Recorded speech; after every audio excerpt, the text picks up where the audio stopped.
Sebelumnya saya mewakili keluarga besar PT Renault Tiara Utama mengucapkan selamat tahun baru.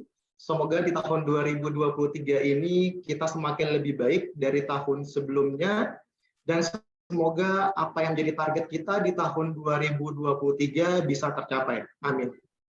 Baik, Bapak Ibu, sahabat Ren Akademia dimanapun Anda berada, ini adalah mini talkshow pertama di tahun 2023. Perlu saya informasikan bahwa di akhir acara akan ada kuis dan kami telah menyediakan 5 hadiah untuk 5 orang yang beruntung. Untuk itu pastikan Bapak Ibu sahabat sekalian untuk tetap join di Zoom sampai nanti di akhir acara.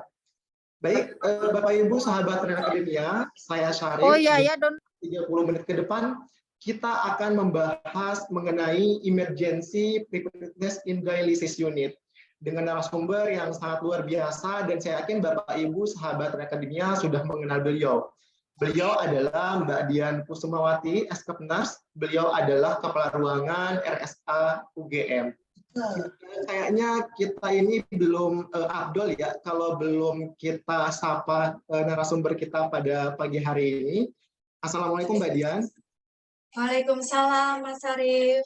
Assalamualaikum teman-teman semuanya. Alhamdulillah baik Mas Arif. Alhamdulillah. Baik Mbak Dian, mungkin sebelum kita jauh melangkah ya terkait dengan emergency preparedness di unit hemodialisis ya, mungkin bisa dijelaskan secara singkat Mbak Dian, preparedness emergency itu sebenarnya apa, kemudian bagaimana penerapannya di unit hemodialisis sendiri? Ya, baik, terima kasih Pak Sarif. Sebelumnya saya akan menyapa dulu. Selamat pagi Bu Tiwi. Apa kabar? Ya, terima kasih Bu Tiwi diberikan kesempatan untuk sharing dengan teman-teman lagi. Terima kasih juga sudah menyempatkan waktunya. Ini Januari masih awal-awal, biasa masih banyak report, sudah berbagi ilmu dengan kita. Makasih ya. Ya, terima kasih juga. Ya, terima kasih Bu Tiwi. Ya, sekali lagi mungkin ini yang kedua-tiga kali ya saya diberi kesempatan sama Renault. Sekali lagi terima kasih. Ya, baik, terima kasih Pak Sarif. Tadi juga diminta untuk memberikan opening begitu ya.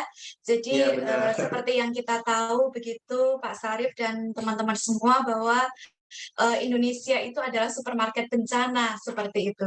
Jadi seperti saya mengutip salah satu ahli bencana dari Sarjito, Indonesia adalah supermarket bencana. Jadi bagaimana kesiapan teman-teman perawat dialisis di sini, terutama dalam hal bagaimana memberikan pelayanan yang efektif pada saat terjadinya bencana. Mungkin seperti itu Pak Sarif. Baik, terima kasih Mbak Dian. Berarti ya kalau kita simpulkan dari Mbak Dian tadi openingnya ya bahwa Indonesia itu memang marketnya dari bencana ya. Nah Mbak Dian terkait dengan bencana sendiri ya Mbak Dian, mungkin di setiap unit hemodialisis ya bencana yang akan dialami kan pasti berbeda-beda ya Mbak Dian, tergantung dari lokasinya ya. Kalau misalkan kita ambil contoh mungkin yang unit hemodialisisnya dekat dengan sungai, mungkin bencana yang akan dialami adalah banjir ya Mbak Dian, seperti itu. Nah mungkin terkait dengan emergency preparedness ini sendiri Mbak Dian, mungkin bisa dijelaskan secara umum seperti apa, seperti itu Mbak Dian? Ya, baik, terima kasih. Mungkin lebih tepatnya ke arah disaster emergency preparedness begitu ya. Disaster preparedness in dialysis unit seperti itu, bukan emergency. Karena kalau emergency itu seolah-olah kegawatan pada pasiennya, tetapi yang akan kita bahas pada kesempatan pagi hari ini adalah disaster emergency-nya. Nah, nanti akan kita bahas peran perawat itu seperti apa sih ketika terjadi disaster seperti itu. Jadi nanti akan kami sampaikan terkait dengan bagaimana siklus penanggulangan bencana, kemudian yang akan kita bahas itu apa saja, apakah nanti sampai dengan rekonsiliasi atau sampai dengan masa tanggap darurat saja, kemudian nanti akan kita bahas terkait dengan claim and cap and claim and cut seperti itu. Baik, Mbak Dian, mungkin tanpa perlu waktu lama, mungkin Mbak Dian cukup untuk openingnya, mungkin bisa langsung saja dimulai Mbak Dian untuk apa namanya disaster manajemennya sendiri. Ya. Oke, untuk waktunya berapa lama Pak Sarif? Untuk waktu presentasinya sekitar 20 menit Mbak Dian, nanti sisa waktunya nanti 5 menit untuk tanya jawab. Ya, baik. Terima kasih Pak Sarif atas kesempatannya. Sekali lagi, Assalamualaikum warahmatullahi wabarakatuh. Selamat pagi rekan-rekan semuanya. Selamat pagi. Ya, semoga rekan-rekan semuanya dalam keadaan sehat walafiat pada kesempatan pagi hari ini dan seterusnya. Baik, terima kasih. Pada kesempatan pagi ini, saya akan berbagi ilmu, sharing dengan teman-teman semua terkait dengan emergency preparedness in dialysis unit. Tetapi mungkin lebih tepatnya adalah disaster emergency in dialysis unit. Izin saya share screen. Ya, silakan Mbak Dian.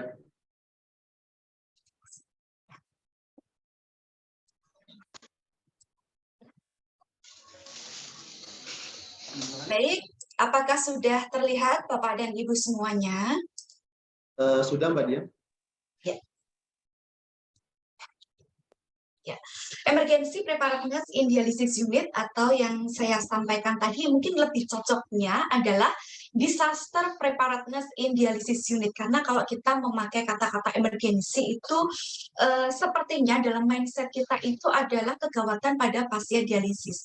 Tetapi yang akan kita bahas di sini adalah disaster preparedness in dialysis unit. Nah, nanti outline yang akan kita diskusikan bersama, yang pertama adalah terkait dengan manajemen bencana, yang kedua adalah mitigasi, dan yang ketiga adalah kesiapsiagaan. Baik, Bapak dan Ibu semua, seperti tadi yang sudah saya sampaikan di depan, bahwa Indonesia itu adalah supermarket bencana gitu ya. Saya mengutip dari salah satu ahli bencana yang ada di Yogyakarta. Indonesia adalah supermarket bencana. Beberapa waktu yang lalu di Indonesia ya, di Cianjur gitu ya, teman-teman kita, saudara-saudara kita mengalami gempa bumi, di mana unit hemodialisisnya itu juga ikut terdampak. Nah, apakah ketika kita menghadapi hal-hal yang demikian itu, pertanyaannya adalah apakah kita sudah siap begitu?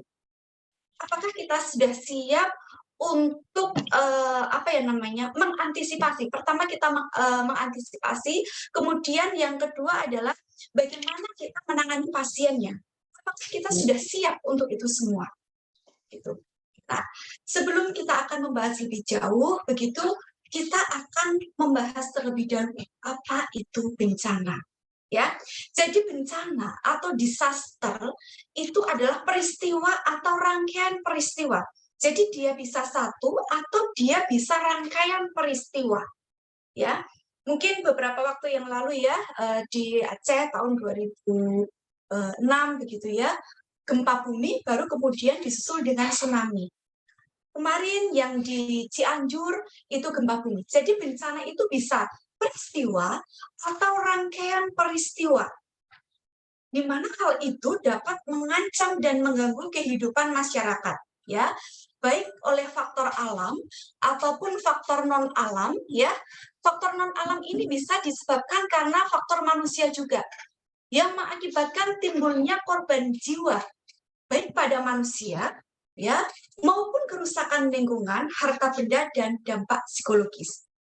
Jadi yang perlu kita highlight di sini ketika kita membahas bencana, yang pertama adalah bisa satu peristiwa, yang kedua bisa dia itu rangkaian peristiwa, ya, pasti dia akan mengancam atau mengganggu kehidupan maupun penghidupan manusia, bisa disebabkan karena faktor alam maupun faktor non alam, dan tentu saja menimbulkan korban jiwa, bisa kerusakan lingkungan, bisa harta benda, dan dampak psikologis. Dalam hal ini adalah trauma.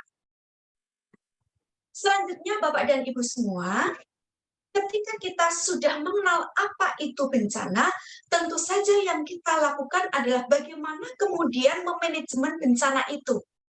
Dan itu tidak terlepas dari siklus penanggulangan bencana. Nah, siklus penanggulangan bencana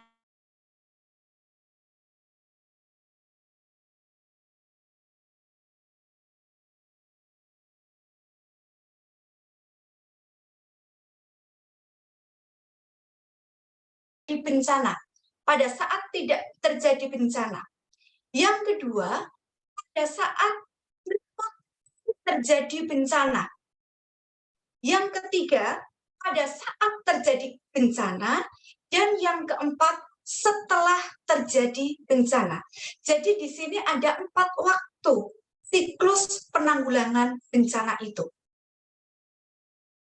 Apa saja yang kemudian bisa kita lakukan pada saat tidak terjadi bencana? Yang pertama adalah pencegahan dan mitigasi. Ketika terdapat potensi bencana, kesiapsiagaan yang bisa kita lakukan pada saat bencana berarti tanggap darurat yang bisa kita lakukan, dan setelah terjadi bencana, rehabilitasi dan rekonstruksi.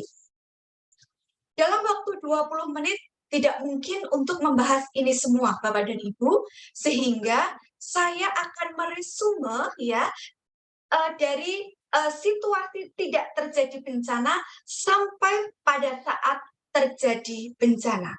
Jadi proses pencegahan sampai dengan proses tanggap darurat.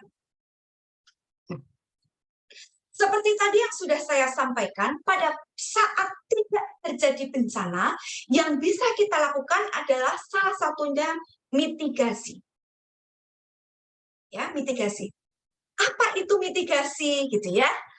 Walaupun itu sudah sering kita dengar, tetapi mungkin akan saya sampaikan begitu, bahwasannya mitigasi itu adalah suatu aktivitas atau kegiatan yang dia bisa menghilangkan atau mengurangi derajat risiko yang dihasilkan dari bencana itu.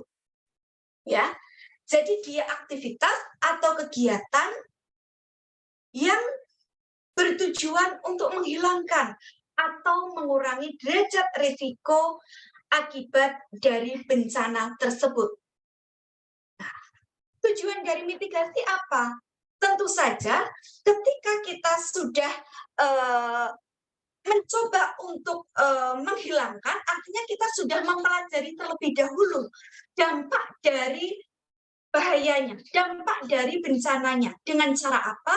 Dengan cara mengidentifikasi risiko dan pencegahan bahaya. Ini nanti kita bisa menggunakan dengan format HVA atau Hazard Vulnerability Analysis. Begitu. Yang kedua, tujuan dari mitigasi adalah untuk memastikan berfungsi secara efektif, begitu, dan tindakan untuk dialisis itu tersedia pada saat potensi bencana dan tanggap darurat itu terjadi. Begitu. Jadi ada 2 tujuan dari mitigasi, ya. Jadi dia mengidentifikasi risiko dan dia memastikan bahwa fasilitas itu berfungsi dengan baik. Selanjutnya, Bapak dan Ibu, kegiatan mitigasi itu apa? Kegiatan mitigasi itu ada 5 hal. Yang pertama adalah mengumpulkan informasi terkait dengan bangunan. Yang perlu kita kumpulkan informasinya. Yang pertama, site plan dari bangunan kita itu seperti apa? Terhadap misalnya gempa itu bagaimana? Beberapa waktu yang lalu kami mendapatkan info bahwasannya salah satu center dialisis di Indonesia itu sudah diuji kerentanan ketika terjadi gempa. Itu ada alatnya. Yang ketiga, jalur evakuasinya. Jalur evakuasi dari HD menuju ke titik kumpul itu lewatnya mana? Apakah sudah tersedia RAM? Apakah dengan jalur evakuasi tadi memungkinkan bed untuk bisa melalui jalur evakuasi tadi, gitu. Yang kedua, membangun tim tanggap darurat. Jadi tim tanggap darurat itu sesuai dengan referensi yang saya baca, itu tidak hanya dimiliki oleh rumah sakit, tetapi HD pun itu harus mempunyai tim tanggap darurat. Yang ketiga, sistem peringatan. Teman-teman harus familiar ini terkait dengan sistem peringatan yang biasanya sudah ditetapkan oleh rumah sakit. Misalnya, sistem evakuasi itu dengan sirine yang panjang, pendek, panjang, pendek, seperti itu. Kemudian, sistem alarm yang lain, misalnya aman, itu sirinenya bagaimana. Nah, jenis-jenis sirine itu teman-teman harus paham gitu. Jangan sampai antara sirine evakuasi dengan sirine aman, itu teman-teman tidak mengetahui maknanya apa, begitu. Yang keempat adalah menyiapkan rencana evakuasi darurat. Bagaimana cara kita sebagai perawat dialisis itu kemudian menyiapkan rencana evakuasi ketika pasien itu baru on HD. Dan yang kelima, rencana transportasi darurat. Nah, terkait dengan poin kelima ini, kita tidak terlepas dengan peran dari rumah sakit atau melibatkan dari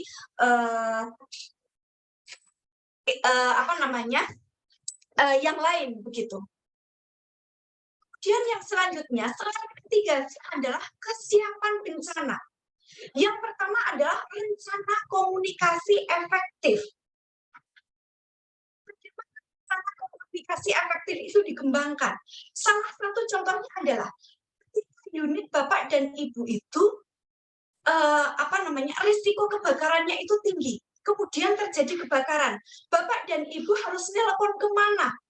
Setiap staf harus tahu itu nelponnya kemana. Jangan sampai nanti terbalik dengan code blue. Begitu. Yang kedua adalah mereview rencana kontingensi. Nanti akan kita bahas rencana kontingensi itu yang seperti apa. Yang ketiga, record management di emergency box. Itu di emergency box pada ruang dialisis. Yang keempat, pengecekan peralatan dan persediaan selama situasi darurat. Nanti apa yang kita cek, nanti kita sampaikan. Yang kelima, perjanjian kerjasama, terutama dengan vendor-vendor yang terkait dengan penyediaan AMHP dan yang lainnya. Yang keenam, pendidikan staf, ya, minimal 1 tahun. Staf itu harus terpapar, harus melakukan simulasi terkait dengan kebencanaan. Yang ketujuh, manajemen dan pendidikan pasien. Kita harus melibatkan pasien. Ketika terjadi kondisi darurat, apa yang harus dipersiapkan? Yang kedelapan, keamanan bangunan dan peralatan. Dan yang kesembilan adalah pengecekan kesiapan bencana. Oke, akan kita bahas satu persatu. Tadi terkait dengan komunikasi efektif sudah. Yang kedua adalah mereview rencana kontingensi. Apa itu rencana kontingensi? Rencana kontingensi itu kita mereview, memperbaiki dan memperbarui rencana kontingensinya atau rencana untuk melakukan simulasi bencana secara teratur, ya, yang meliputi rute evakuasi, pemeliharaan peralatan, rencana transportasi, persediaan obat serta AMHP BMHP. Yang kedua, pastikan informasi yang adekuat tersedia untuk pasien dan staf selama rencana kontingensi. Artinya, di poin kedua ini kita harus membuat rundown, kita harus membuat skenario bagaimana melakukan simulasi bencana.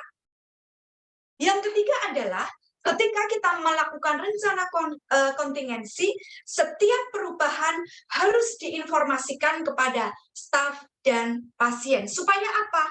Rencana kontingensinya dapat berjalan dengan lancar. Bapak dan Ibu yang kami hormati, selanjutnya kita akan membahas terkait dengan the emergency box. Apa itu the emergency box? Itu adalah sebuah kotak emergency yang dia berisikan pertama nomor telepon dan alamat email staf dan nomor telepon darurat. Ya, walaupun sekarang ini IT sudah canggih ya, teknologi sudah canggih, sudah tersimpan ya di grup-grup WA, tetapi tidak menutup kemungkinan ya pada saat terjadi bencana itu jalur komunikasi itu terganggu. Yang kedua, sensus pasien atau daftar pasien, nama, nomor telepon itu juga harus dimasukkan di dalam emergency box. Yang ketiga, preskripsi pasien, kan kita tidak mungkin ya mengingat satu persatu preskripsi dari pasien tersebut. Yang keempat, form kosong untuk catatan dialisis pasien supaya nanti ketika kita mendirikan dialisis darurat seperti teman-teman kita yang ada di Cianjur, formnya itu sudah ada seperti itu. Yang kelima adalah terkait dengan water treatment-nya. Yang keenam, daftar penyedia layanan, vendor penyedianya, dan yang ketujuh adalah center dengan baterai tambahan. Tujuannya untuk apa? Misalnya terjadi disaster, dalam hal ini gempa misalnya seperti itu, kita bisa kemudian untuk mencari apakah masih ada korban yang di dalam seperti itu. Nah, teman-teman saya hormati, kemudian apa yang akan kita lakukan ketika terjadi bencana? Salah satu contohnya adalah kebakaran. Jika Bapak dan Ibu semua itu mencium bau asap atau melihat asap atau kebakaran atau mendengar alarm kebakaran, maka yang pertama adalah telepon tim kebakaran atau kotletnya. Yang kedua, padamkan api selagi masih kecil. Yang ketiga, mulailah untuk prosedur evakuasi.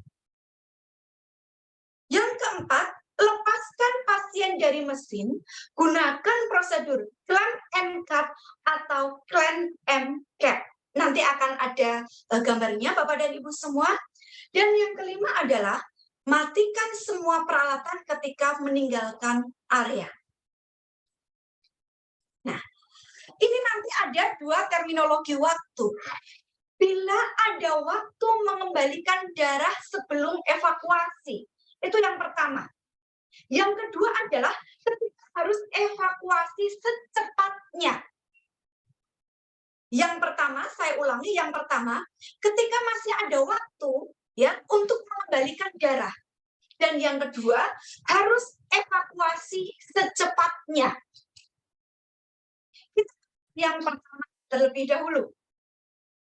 Bila ada waktu untuk mengembalikan darah sebelum evakuasi. Ya. Jika Anda familiar dengan menghubungkan, melepas, dan mengembalikan darah. Anda, ini yang dimaksud adalah Anda pasien. 1. Masukkan darah secepatnya. 2. Klem. Kedua, klem yang ada di fistula. Yang ketiga, klem besar yang ada di AVBL. Yang keempat, lepaskan sambungan fistula dan AVBL. Yang kelima, tutup ujung fistula, dan yang keenam, evakuasi. Ini yang dinamakan dengan clamp and cap. Karena ditutup ujung fistulanya. Tetapi jika pasien itu tidak familiar untuk memasukkan darah atau mengoperasionalkan mesin, maka pasien tersebut harus mencari bantuan kepada staf atau perawat untuk memasukkan darah dan melepas AVBL serta fistula, kemudian evakuasi. Seperti itu. Ya. Dan yang kedua, bila secepatnya harus evakuasi. Jadi sudah ada alarm nih, sudah ada sirine. evakuat seperti itu. Jika Anda familiar dengan menghubungkan melepas AVBL, ya, pertama stop pump, kedua klem yang ada di fistula, ketiga klem besar yang ada di AVBL, yang keempat lepaskan sambungan fistula dan AVBL, dan yang kelima evakuasi. Jadi dalam hal ini darah tidak dimasukkan dan ujung fistula tidak ditutup. Ini yang namanya klem saja, tidak ditutup. Jika Anda belum familiar, maka klem besar yang ada di AVBL, kedua klem yang ada di fistula, yang ketiga lepaskan sambungan fistula dan AVBL atau gunting antara klem fistula dan klem besar di AVBL. Yang terakhir adalah evakuasi. Ini yang dinamakan dengan klem and cap. Begitu. Jadi ada klem and cap or klem and cap. Seperti ini Bapak dan Ibu semua, pasiennya itu kemudian ngeklaim sendiri ya, Mungkin ini situasinya atau simulasinya adalah harus segera evakuasi. Jadi ini diklaim, klem besar diklaim, klem kecil juga diklaim ya. Saya ulangi, klem besar diklaim, klem kecil juga diklaim ya, klem kecil diklaim. Ya, ini adalah gunting. Guntingnya Bapak dan Ibu harusnya dia tidak boleh sebelum sambungannya atau sebelum hubnya pada fistula, tetapi dia mendekati ke AVBL.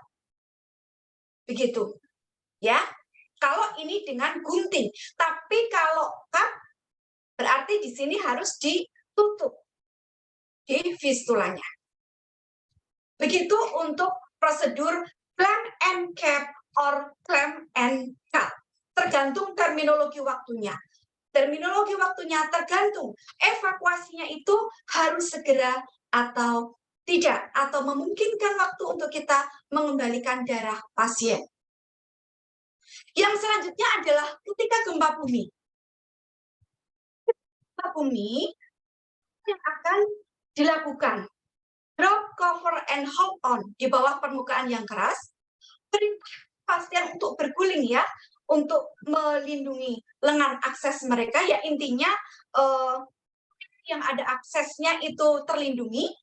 Yang ketiga, berdiri di bagian dalam dinding pintu, ya, karena di sana ada pilar, begitu ya. Kemudian, jika mungkin, menutupi kepala dengan lengan atau selimut atau bantal. Yang kelima, jauhi benda-benda yang ada di ketinggian karena kemungkinan akan jatuh. Dan yang terakhir, tetap tinggal di ruangan. Jangan keluar dulu sampai nanti ada perintah untuk keluar ruangan.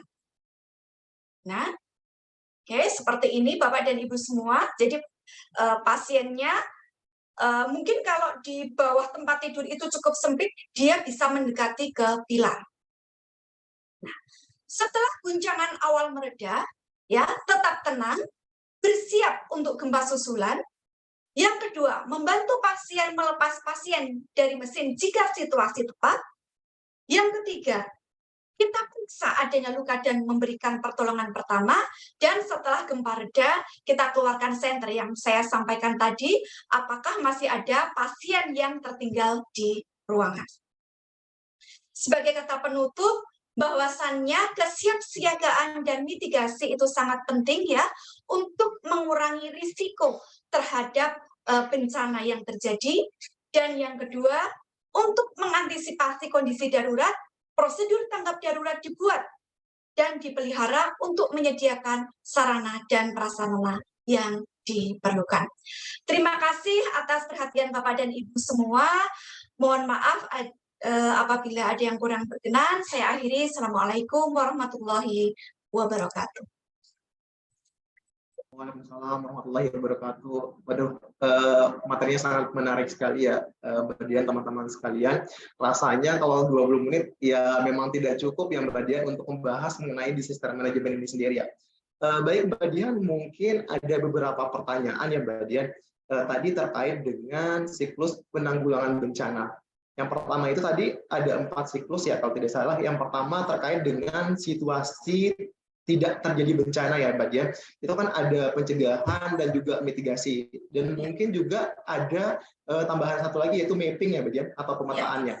Nah, yang saya mau tanyakan di sini Mbak Dian, untuk pemetaan atau mapping sendiri itu apakah setiap unit HD itu harus punya atau bisa digabung dengan mapping dari K3RS itu sendiri Mbak Dian? Terima kasih Mbak Dian. Terima kasih Pak Syarif.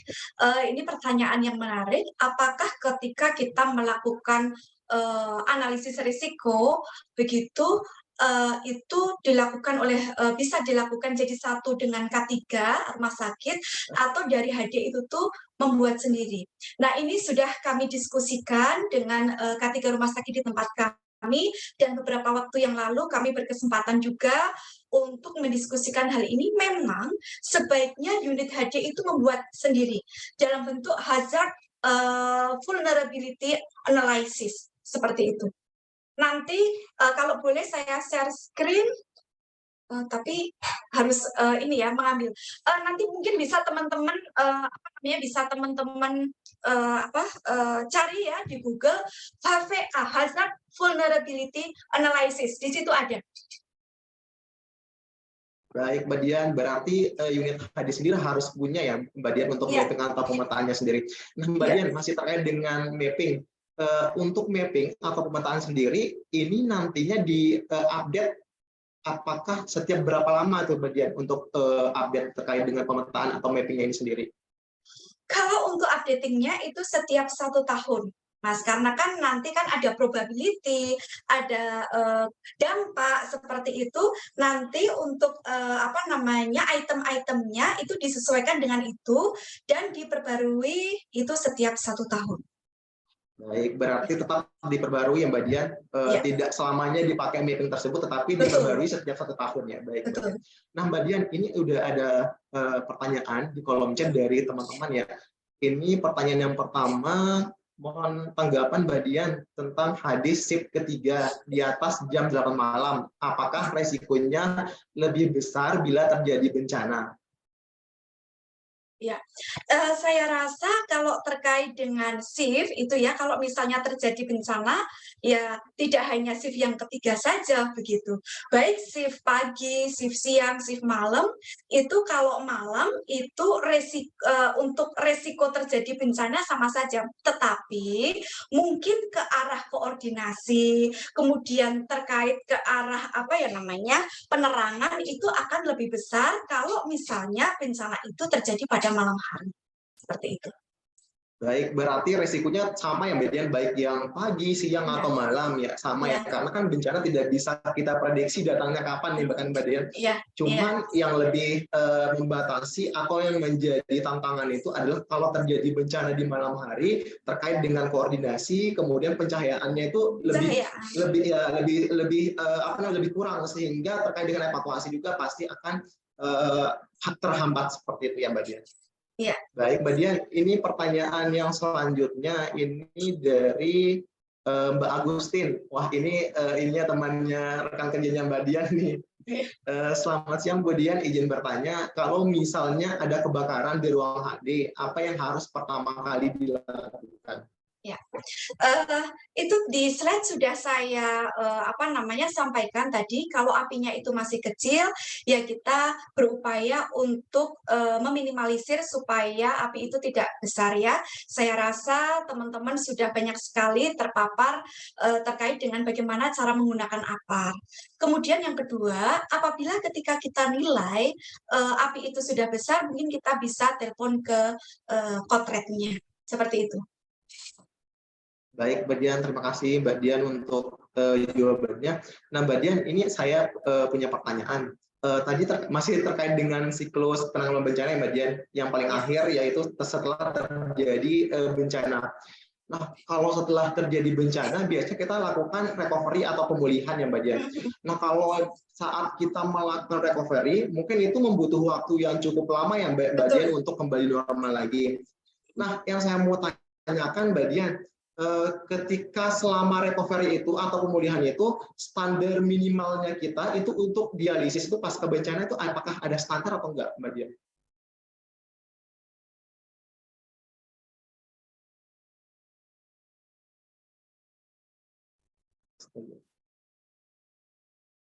Halo Mbak Dian? Iya. Iya. Terkait dengan standar minimal pasca bencana Mbak Dian untuk dialisisnya, apakah ada standar minimal atau seperti apa Mbak Dian? Oke, terkait dengan proses recovery memang tidak kita singgung dalam kesempatan kali ini, mungkin di kesempatan yang lain akan kita bahas karena terkait dengan recovery itu pasti akan melibatkan lintas sektor begitu ya. Yang pertama adalah terkait dengan kalau misalnya terjadi gempa atau kebakaran, apakah kemudian kita akan menggunakan bangunan itu kembali? Tentu saja harus ada pengecekan seperti itu. Kemudian yang kedua terkait dengan air RO. Nah, apakah kemudian ketika misalnya terjadi gempa atau apa itu kan nanti aliran listriknya juga biasanya itu ya, biasanya itu kan juga terputus.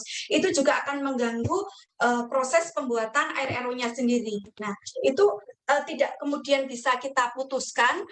Artinya di sini selain melibatkan lintas sektor dalam lingkup rumah sakit, kita juga harus menjalin koordinasi atau komunikasi dengan senter dialisis lain, begitu Pak Syarif. Mungkin bisa kita titipkan dulu ke beberapa senter dialisis yang lain sambil menunggu fasilitas kita itu bisa untuk melakukan tindakan dialisis. Baik, Mbak Dian, berarti memang kita sangat butuh untuk kerjasama lintas sektor ya, koordinasi lintas sektor terkait dengan pasca bencana atau selama masa pemulihan atau recovery. Nah, Mbak Dian, saya balik lagi ke pertanyaan yang ada di kolom chat. Ini pertanyaannya cukup banyak ya Mbak Dian, karena waktunya sangat mepet atau sangat sedikit, jadi tidak bisa dibacakan semuanya, saya akan pilih-pilih. Nah, ini pertanyaan dari Pak M. Sumatari terkait dengan disease manajemen dialisis, apakah bisa kita tuangkan dalam bentuk SPO untuk unit dialisis rumah sakit masing-masing? Oke, baik, terima kasih Pak Syukri. Matur nuwun Pak, sudah ikut Zoominar ini. Terkait dengan pertanyaan Pak Sukri, ini menarik sekali dan sangat memungkinkan sekali Pak Sukri untuk dibuat SPO yang nanti akan menjadi panduan kita untuk melakukan SPO secara teknisnya ya, ketika terjadi bencana di senter dialisis Bapak dan Ibu. Jadi sangat memungkinkan sekali untuk membuat SPO terkait dengan kebencanaan. Supaya kita juga mempunyai arah begitu, apa sih yang akan kita lakukan ketika terjadi kebakaran, ketika terjadi gempa bumi, seperti itu. Gitu. Baik, berarti sangat diperlukan untuk dituangkan dalam bentuk SPO ya Mbak Dian, untuk unit HD masing-masing. Nah Mbak Dian, ini pertanyaan masih di kolom chat lagi. Mungkin ini pertanyaan terakhir ya untuk di kolom chat. Ini pertanyaan dari Mas Zahari Rofik. Pertanyaannya, bagaimanakah prosedur pasien HD evaluasi pada bencana paparan kimia seperti kebocoran asam amoniak? Ya, mungkin Mbak Dian bisa menjawab terkait dengan bencana paparan zat kimia. Saya persilakan Mbak Dian. Iya, baik, terima kasih. Terkait dengan bencana, seperti tadi yang sudah saya sampaikan, bencana itu kan tidak hanya bencana alam ya, bencana yang bisa karena kimia, zat kimia, kemudian bencana karena misalnya karena teknologi, begitu ya, pencurian data seperti itu. Kalau pertanyaannya Pak Zahari ini, bagaimanakah prosedur penata laksanaan pada pasien HD untuk evaluasi pada bencana paparan kimia? Bencana paparan kimia apa yang dimaksud ya? Ini sepertinya kurang jelas untuk pertanyaannya. Karena yang diperbandingkan ini adalah bencana kebocoran asam amonia di pabrik petrokimia, begitu.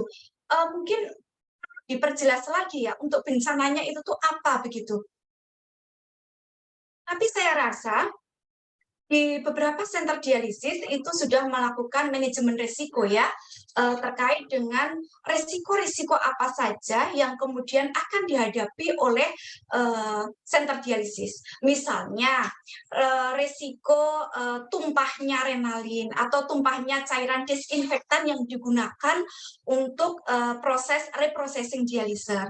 Mungkin risiko terpaparnya atau tumpahnya sitrik asid, risiko tumpahnya natrium hipoklorit. Tetapi saya rasa ketika kita membahas terkait dengan sitrik asid ataupun natrium hipoklorit, itu tidak yang kemudian banyak dan langsung berhubungan dengan pasien, karena kan itu ditempatkan dalam botol-botol dan itu terpisah dengan pasien seperti itu. Jadi mohon maaf, saya kurang paham terkait dengan pertanyaan yang sudah diajukan. Baik, terima kasih Mbak Dian. Kalau terkait tadi untuk bencana yang terkait dengan cairan di unit HD sendiri, pasti sudah punya manajemen resiko ya Mbak Dian. Jadi ketika ada resiko terjadi bencana, sudah punya karena sudah punya apa sih pertanyaan terakhir nih Mbak Dian dari saya nih Mbak Dian. Kan kalau untuk secara normal ya Mbak Dian, untuk pasien hepatitis B perlakuannya itu adalah ketika HD itu isolasi ya Mbak Dian, itu kan dibedakan mesinnya dengan pasien yang non hepatitis B. Nah kalau misalkan Mbak Dian tadi terkait dengan pasca bencana, nah otomatis ketika terjadi pasca bencana itu fasilitasnya kan pasti terbatas ya Mbak Dian. Nah perlakuan untuk pasien yang hepatitis B itu nanti seperti apa Mbak Dian? Baik, terima kasih. Apakah pertanyaan yang mesinnya cukup itu menarik. boleh digabung atau seperti apa? Kita aja seperti itu. Baik, terima kasih pertanyaan yang cukup menarik ya. Bagaimanakah kemudian perlakuan pada pasien hepatitis B? Sementara kalau pasca bencana itu kan semuanya serba terbatas begitu ya, baik mesinnya, baik ruangannya, mungkin ruangannya yang hepatitis B mungkin yang terkena bencana seperti itu. Nah, Bapak dan Ibu yang saya hormati, pada saat kondisi bencana, begitu, mesin boleh digunakan pasien non-hepatitis B dengan pasien hepatitis B. Karena pada dasarnya bukan mesin yang menularkan virus tersebut, tetapi lingkungannya lah yang menularkan virus tersebut. Lingkungan dalam hal ini itu siapa? Paling besar peranannya yang menularkan adalah petugas. Dalam hal ini adalah pada tangan petugas. Seperti itu. Jadi, pada kondisi darurat, pada kondisi emergensi kebencanaan, boleh kita menggunakan mesin hepatitis B itu untuk pasien yang lain. Atau pasien yang lain menggunakan mesin hepatitis B, pasien hepatitis B menggunakan mesin yang digunakan oleh pasien non-hepatitis B. Asalkan prosedur desinfektannya sesuai dengan regulasi yang berlaku. Seperti itu. Pastikan universal precaution-nya sudah diterapkan dengan sebaik-baiknya. Mungkin itu Mas Syarif. Baik, terima kasih Mbak Dian. Berarti kalau dalam keadaan kegawat daruratan terkait dengan bencana ya, itu bisa dipakai untuk pasien hepatitis B ya, untuk pasien yang mesinnya bisa digabung. Tetapi yang perlu diperhatikan adalah terkait dengan disinfektan mesin harus sesuai dengan regulasi yang sudah ada ya Mbak Dian seperti itu. Baik, Mbak Dian, terima kasih banyak Mbak Dian. Terima kasih sekali Pak Syarif. Ya Mbak Dian, kalau saya lihat di kolom chat ini banyak sekali pertanyaan ya Mbak Dian, karena memang waktunya sangat pendek, jadi mohon maaf bagi teman-teman yang belum sempat saya bacakan untuk pertanyaannya, jadi mungkin di lain waktu bisa kita sharing kembali terkait dengan disaster management di unit hemodialisis. Baik Mbak Dian, sebelum kita tutup, mungkin selanjutnya kita masuk ke sesi kuis ya teman-teman sekalian.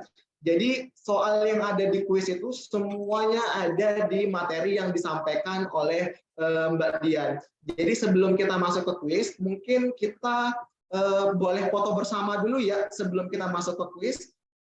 Baik, mungkin teman-teman semuanya bisa on cam sebelum kita masuk ke kuis ya. Kita bisa foto bersama dulu. Kita on cam dulu semuanya.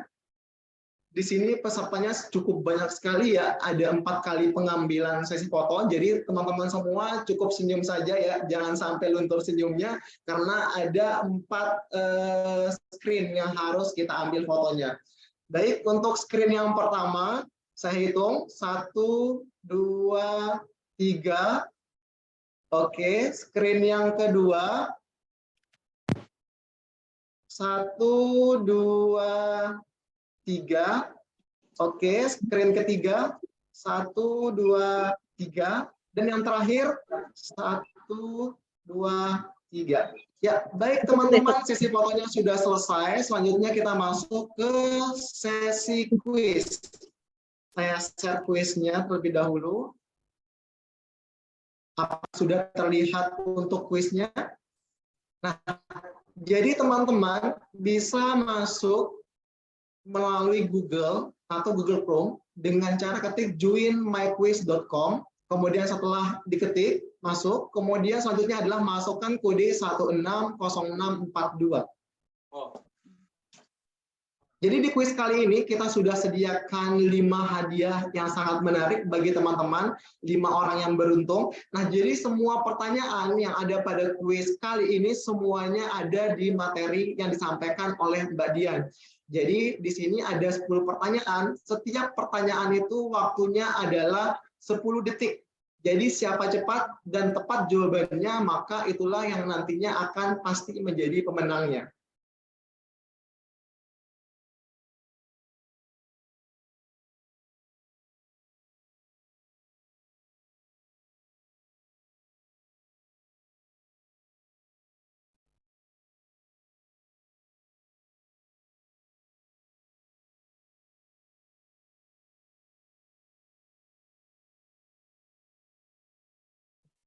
Oke, kita tunggu.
Baik, masih kita tunggu untuk teman-teman join di kuis pada hari ini.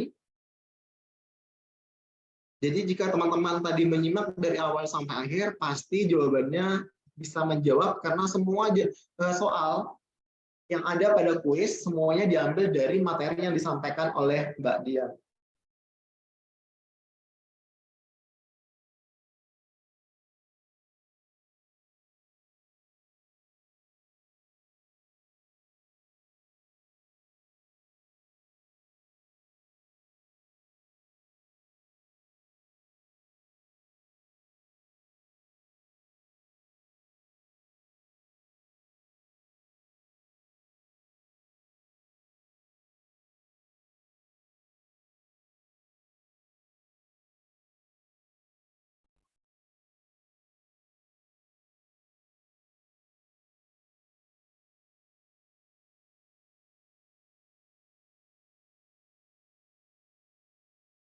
Baik, kita masih menunggu teman-teman untuk join.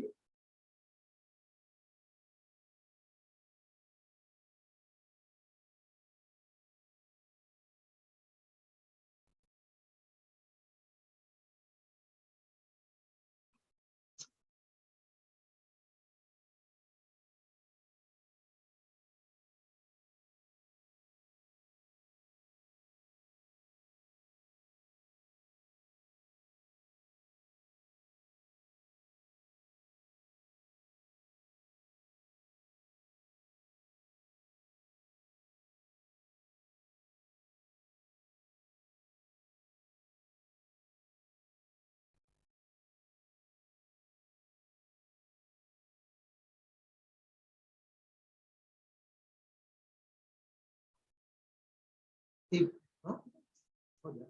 berapa, Mbak? Baik, karena ininya yang sudah join sudah 60, kita mulai saja ya untuk kuisnya. Saya mulai 1, 2, 3.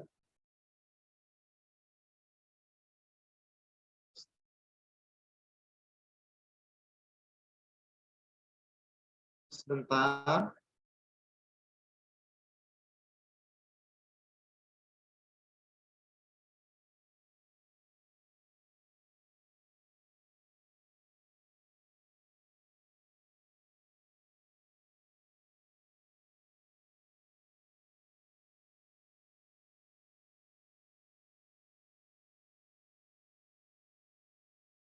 Ditunggu sebentar, kita akan mulai joinnya, kuisnya.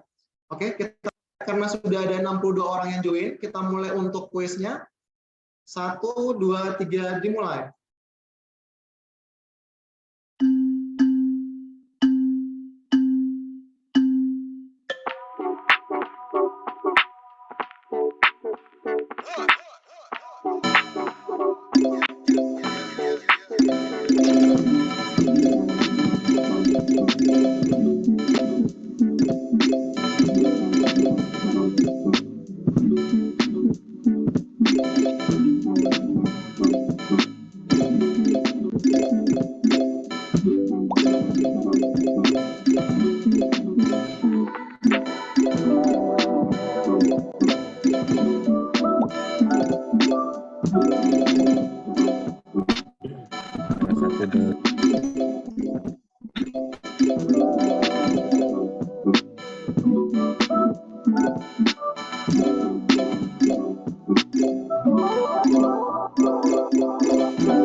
Quiznya akan kita stop dalam hitungan 3, kita hitung mundur, 3, 2, 1. Ya, kita akhiri untuk kuisnya. Baik, siapakah 5 orang yang beruntung yang akan mendapatkan hadiah dari kami. Hadiahnya pasti sangat bermanfaat untuk teman-teman semuanya.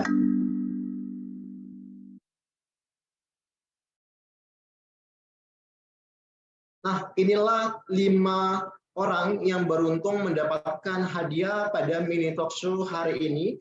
Yang pertama ada Alfia Naswa, kemudian yang kedua ada Hendrik Wahyu, yang ketiga Irsyad Abdu, yang keempat Anita Aprilia, dan yang kelima ada NURL. Jadi 5 orang inilah yang berhak mendapatkan hadiah dari kami untuk mini talk show kali ini. Nah, bagi para pemenang dimohon kesediaannya untuk mengirimkan nomor WA atau nomor telepon pada kolom chat agar teman-teman dari panitia bisa menghubungi teman-teman sekalian nantinya untuk pengiriman hadiah pada hari ini. Baik, teman-teman sekalian, Mbak Dian, apakah masih di Zoom?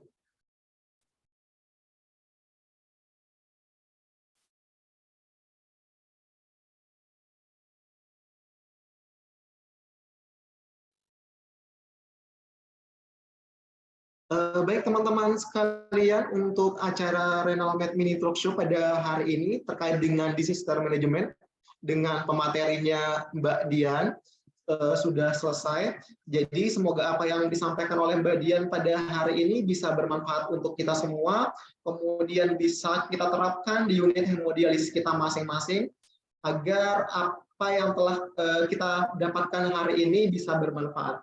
Baik teman-teman sekalian, demikian acara Renalmed Mini Talk Show pada hari ini. Saya Sari pamit undur diri dan sampai jumpa pada acara Renalmed Mini Talk Show berikutnya. Wassalamualaikum warahmatullahi wabarakatuh. Terima kasih ya Mbak Dian.